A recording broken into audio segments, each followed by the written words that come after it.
لله نحمده ونستعينه ونستغفره ونعوذ بالله من شرور أنفسنا ومن سيئات أعمالنا من يهده الله فلا مضل له ومن يضلل فلا هادي له ونشهد أن لا إله إلا الله وحده لا شريك له ونشهد أن سيدنا ونبينا وشفيعنا وسندنا ومولانا محمدا عبده ورسوله أما بعد فأعوذ بالله من الشيطان الرجيم بسم الله الرحمن الرحيم لقد كان لكم في رسول الله أسوة حسنة آمنت بالله صدق الله مولانا العظيم وصدق رسوله النبي الكريم ونحن على ذلك من الشاهدين والشاكرين والحمد لله رب العالمين.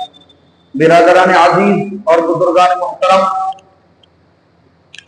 جیسا کہ آپ سبھی حضرات کے علم میں یہ بات ہے کہ ربیع الاول کا مبارک مہینہ چل رہا ہے اور اسی کے تعلق سے گزشتہ 3 ہفتوں سے نبی اکرم صلی اللہ علیہ وسلم کی سیرت طیبہ کے مختلف واقعات اور مختلف پہلوؤں کو آپ حضرات کے سامنے بیان کرنے کی کوشش کی جا رہی ہے. دعا کریے اللہ تعالیٰ مجھے بھی اور آپ سب کو حضور کریم صلی اللہ علیہ وسلم کی سیرت طیبہ پر عمل کرنے کی بھی توفیق عطا فرمائے. نبی اکرم صلی اللہ علیہ وسلم کی تشریف آوری صرف مسلمانوں کے لیے ہی نہیں بلکہ پوری انسانیت کے لیے رحمت کا باعث ہے.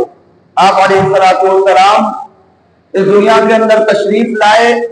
آپ نے ان تمام لوگوں کو بخشش دلائے جن کو دبایا جاتا تھا، جن کو کچلا جاتا تھا، اور آپ علیہ السلام نے آ کر کے دنیا کے اندر وہ پیغام دیا جو نہ کسی دوسرے تعلیم میں، نہ کسی دوسرے مذہب میں، نہ دوسری کتاب میں، نہ دوسرے دین میں کہیں وہ تعلیمات نہیں ملتی. جو روشن تعلیمات نبی اکرم صلی اللہ علیہ وسلم لے کر کے آئے.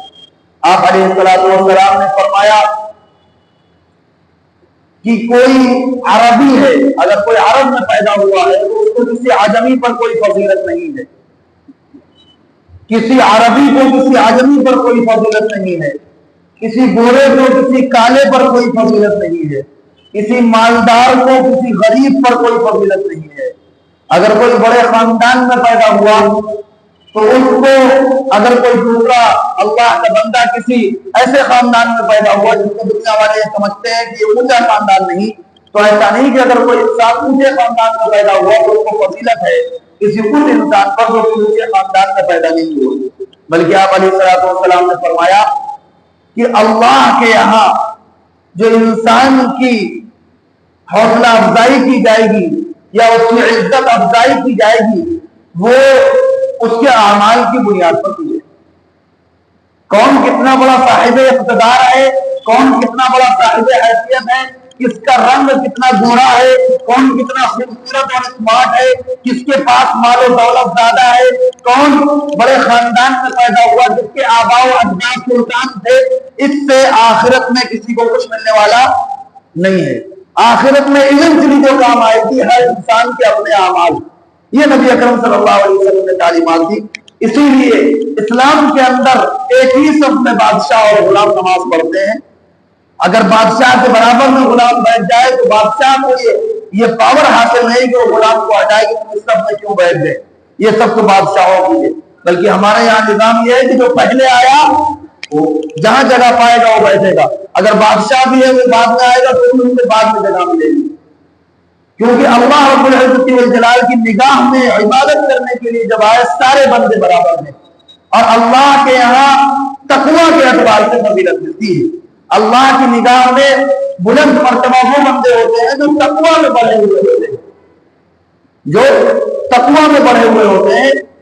اللہ تعالیٰ نے جو مختلف قبائل بنائے، یعنی لوگوں کو مختلف قبیلوں کے اندر بانٹ دیا کہ فلاں فلاں قبیلے سے تعلق رکھتا ہے، فلاں فلاں قبیلے سے تعلق رکھتا ہے، فلاں فلاں قبیلے سے تعلق رکھتا ہے. ان چیزوں کا مقصد یہ نہیں تھا کہ ایک قبیلہ دوسرے قبیلے کو بچہ ہو جائے کہ میں تو اونچے قبیلے سے تعلق رکھتا ہوں. بلکہ اللہ تعالیٰ نے قرآن کریم میں فرمایا کہ میں نے تو یہ قبائل بنائے لتعارفوا، صرف اس لیے تاکہ تم ایک دوسرے کو پہچان سکو، تمہارا تعارف ہو سکے، تمہاری ایک پہچان ہو. یہ اس لیے نہیں بنائے گئے کہ ایک قبیلہ دوسرے قبیلے پر فضیلت رکھتا ہے، بلکہ جو قبائل بنائے گئے، قبیلے بنائے گئے، خاندان بنائے گئے، یہ صرف اس لیے کہ تاکہ تمہارا تعارف ہو سکے، تمہاری ایک پہچان ہو. لیکن تم میں افضل کون ہے، تم میں اکرم کون ہے، تم میں زیادہ عزت والا کون ہے، یہ اس بات پہ ڈیسائیڈ نہیں ہوگا کہ کس کے پاس فارچونر گاڑی ہے، یا کون زیادہ مالدار ہے، یا کون ان سے خاندان سے تعلق رکھتا ہے، یا کس کا باپ پالیٹکس میں ہے، یا کس کے دادا بادشاہ رہ چکے ہیں، یا کس کے پردادا زمیندار تھے. اللہ تعالیٰ نے فرمایا کہ ایسا کچھ بھی ہمارے یہاں نہ قابل وقات ہے نہ قابل حیثیت ہے، بلکہ کیا فرمایا ان اکرمکم عند اللہ اتقاکم، کہ تم میں سب سے زیادہ اکرام کس کا کیا جائے گا ہمارے یہاں، جو اللہ کے نزدیک سب سے زیادہ تقوی والا ہوگا.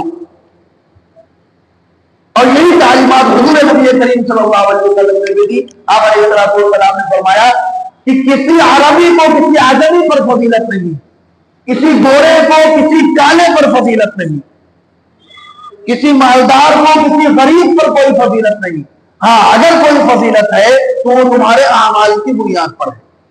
جس کے اندر تقوی زیادہ ہوگا وہ کل قیامت کے دن اللہ کے یہاں زیادہ عزت پائے گا، اس کا مقام بلند ہوگا. بھلے ہی وہ ریڑھی لگانے والا یا رکشہ چلانے والا یا گارا اور اینٹ ڈھونے والا مزدور ہی کیوں نہ ہو، اگر اس کے اندر تقوی ہوگا زیادہ تو وہ بادشاہوں سے بھی آگے جائے گا، بادشاہوں سے پہلے بھی جنت میں جائے گا. کیونکہ اللہ کے یہاں جو میجر ہے جس کے ذریعے ناپا جائے گا انسان کی عزت کو، وہ تقوی ہے. تو آج جو یہ جھوٹی عزت اور جھوٹی دولت جس کے پیچھے ہم بھاگ رہے ہیں اور جس کو ہم اپنا اسٹینڈرڈ سمجھتے ہیں کہ جس کے پاس یہ چیز ہو یہ ہائیلی اسٹینڈرڈ کا بندہ ہے، تو وہ صرف دنیا والوں کی نظر میں ہے. اللہ کی نظر میں اور حضور نبی کریم صلی اللہ علیہ وسلم کی تعلیمات میں جو اسٹینڈرڈ کا معیار ہے وہ تقوی ہے. اسی لیے نبی اکرم صلی اللہ علیہ وسلم نے پوری زندگی فقیرانہ بسر کی تھی. آپ علیہ السلام اگر چاہتے تو پہاڑوں کو سونے اور چاندی کا بنا دیا جاتا، آپ سے زیادہ شاہی زندگی کوئی بسر ہی نہیں کر سکتا تھا. لیکن جو بھی ہدایا آپ کے پاس آتے مہنگے مہنگے، آپ سب کو صدقہ فرما دیتے اور خود فقیرانہ زندگی بسر فرماتے تھے. یہ نبی اکرم صلی اللہ علیہ وسلم کی شان تھی. آپ علیہ السلام جیسا کہ اس سے پہلے بھی میں نے ایک بار عرض کیا تھا کہ یتیموں کے لیے اور غریبوں اور مزدوروں کے لیے اس سے بڑی شان کی کیا بات ہوگی کہ نبی اکرم صلی اللہ علیہ وسلم نے اپنے آپ کو ان کے زمرے میں شامل کیا. آپ علیہ السلام دعا فرماتے تھے کہ اللہ تعالیٰ مسکینوں کے ساتھ میرا حشر فرما.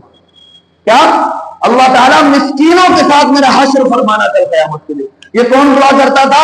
جو کہ شہنشاہ ہیں کائنات کے، وہی دعا کرتے تھے کہ اللہ تعالیٰ مجھے کل مسکینوں کے ساتھ میرا حشر فرمانا. تو مسکینوں سے زیادہ خوش نصیب کون ہوگا؟